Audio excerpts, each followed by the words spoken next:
исмоил муҳаммадзоир набираи президенти тоҷикистон эмомалӣ раҳмон ба хонаводаҳое ки ҳафтаи гузашта бар асари офати табиӣ дар вилояти хатлон зарар дида кӯмак кардааст. Дар ин бора бо нашри чанд акс аз ҷараёни тақсими бастаҳои кӯмакҳои ғизоӣ аксбардор Баҳром Ҷалилов дар инстаграм хабар додааст. мушаххасан ба сокинони кадом минтақа кӯмак кардани набираи президент гуфта нашудааст, вале зоҳиран сухан дар бораи сокинони деҳаи Навободи ноҳияи Ҷомӣ меравад, ки рӯзи 6 май бар асари чӯкидани як масоҳати бузург дар ин ҷо 100 гектар замини кишт ва 15 хона зери хок рафт. Тоҷикистон як ҳафта боз аз селу боришоти шадид азият мекашад.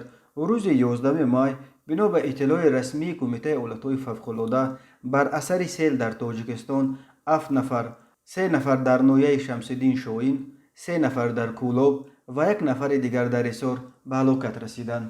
исмоил муҳаммадзода 21 сол дошта, фарзанди Фирӯза Раҳмонова, духтари калонии президент ва домоди калонияш Муҳаммадзоир Соевов мебошад. исмоил қаблан ҳам бо иштироки фаъолонааш дар корҳои хайр ва дастгирии варзишгарону ҳунармандон ном бароварда буд. моҳи январи соли ҷорӣ гузориш шуда буд, ки исмоил табобати як кӯдаки 13-солаи мариз аз истарафшанро ба ӯҳда гирифтааст. ҳамин тавр моҳи сентябри соли 2020 гузориш шуда буд, ки исмоил муҳаммадзоир ба сокинони Турсунзода Муҳаррам Оҷилова ва духтари ӯ дар яке аз кӯчаҳои марказии шаҳри Турсунзода хонаҳои навсохт тӯҳфа кардааст.